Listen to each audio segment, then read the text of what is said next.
It's Health Chat with Robin minus Kim today. Kim is enjoying a little quality time with her grandchildren this week, and you got me alone next week too. And next week we'll be in the kitchen. But this week we're going to talk about an important day, and that day is today, and that's National Book Lovers Day. What does this have to do with health and our health chat? Well, reading is very beneficial to you, and I'm going to tell you what it can do.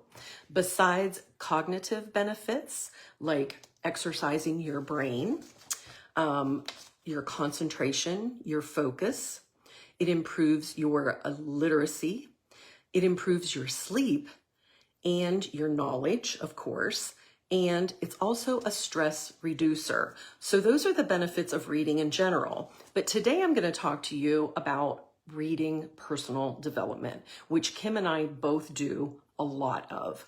And I'm going to tell you some of my favorite personal development books. So there's kind of a lot, so hang tight here, but these are some of my very favorites. And the one, and other people that know me have heard me talk about this one a lot of times, and it's called The Miracle Morning by Hal Elrod. And what it's about is about look at all my little tabs. That's how much I like it. It's about getting up earlier and making the most of your day and getting the most done and doing it well. Getting to bed earlier and getting up earlier. I don't always do as tightly as I should, but it's an excellent book, and it's very thin, and it has so many good tips in it. One year for Christmas, I gave them to everyone in my family because I love this book so much. So if you're interested on getting up earlier and making the most of your day, that's the book for you. Another one is A Tribe Called Bliss, and this is mostly for women. It's about building more than just a relationship, building deep connection and relationships with women. It's a great book. I can't recommend it enough. It's by Lori Harder, and she's one of my favorite podcasters. If you're women in business, this is a really good book. Next is The 12-Week Year. This is a fantastic book, not just for people in business, but this is a great book to help you get to your goals in your life. Like, even if you're a stay-at-home mom, this helps you get so organized that your household runs perfectly. If you're a small business owner, this is very helpful in helping you get things done efficiently as well. And there's also a little workbook that goes with it. So I love this book, The 12-Week Year. It's Brian Moran, and it's about instead of like trying to get all your goals done at once, like huge and taking on too much, it's taking little increments and then getting them done efficiently. So that's a great one. Never Split the Difference is also a really good one.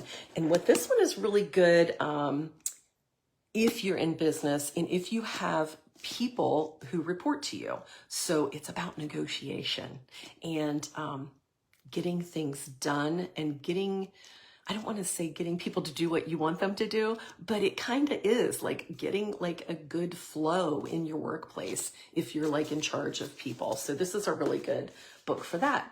Another one is Sleep Smarter. This book is fantastic. If you are struggling with sleep in any way, there are so many good tips in this book here. And this is by Sean Stevenson. It's a great, great book. I can't recommend it enough. And I think Kim has read this one as well. Another one that I just read not too long ago is Young Forever. And you all know that Kim and I are big fans of Dr. Mark Hyman. And this book is fantastic. If you are at a stage in your life where you feel like, oh my gosh, what is happening to me? You might want this book because it will help you with your nutrition. It'll help you with your activity, your exercise, and it'll help you to live a healthier, longer, stronger, live young, as Kim always says. And then another one is Super Life by Darren O'Leen. This is a great book on nutrition. He is the nutrition guru. He has a show on Netflix as well, and I can't remember the name of the show right now, but it's a really good, just look up his name, Darren O'Leen, and his Netflix series is really good, and also this Super Life book is really good too. If you're into nutrition, you want to make improvements in your nutrition. Another one is Women, Food, and Hormones. So I don't care if you're 35 to 75. If you're experiencing any kind of hormonal imbalances, check out this book. This is by Sarah Gottfried. This was actually recommended to me by my physician. So I can't recommend this one highly enough. So Women, Food, and Hormones.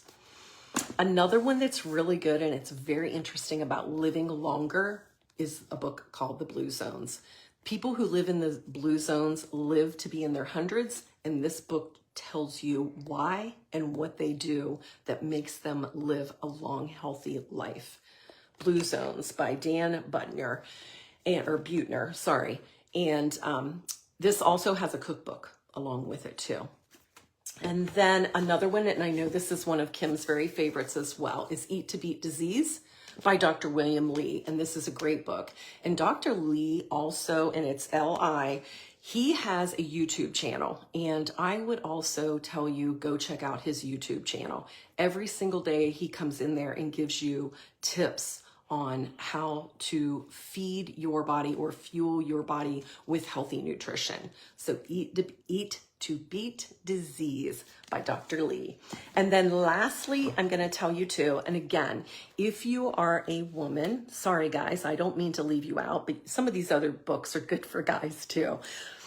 But if you are a woman who's experiencing hormonal imbalances, and again, it can be 40s, 50s, 60s, and you are an athlete, but I don't want to say like a professional athlete. I just mean someone who maybe walks a lot, hikes a lot, lifts weights, does Zumba classes, does whatever, pickleball. You want to keep young and healthy, but you struggle with your hormones. This book is a fantastic book. It's called Next Level, and it's by Stacy Sims. And it talks about women who are active and how you can best feed your body as you start to go through all these hormones and imbalances, and what kind of workouts to do. You've heard Kim and I talk about strength training. It's so important. It's even more important than cardiovascular. And when you cardiovascular workouts, and when you read this book, you'll understand why. So those are my top tips for books on National Book Lovers Day. And I hope that I'll put pictures of these in the bottom post as well. So read, better yourself. It makes you healthier reading in more ways than one. And I will see you next week, and we'll be in the kitchen. So thanks for joining in, and we'll see you later.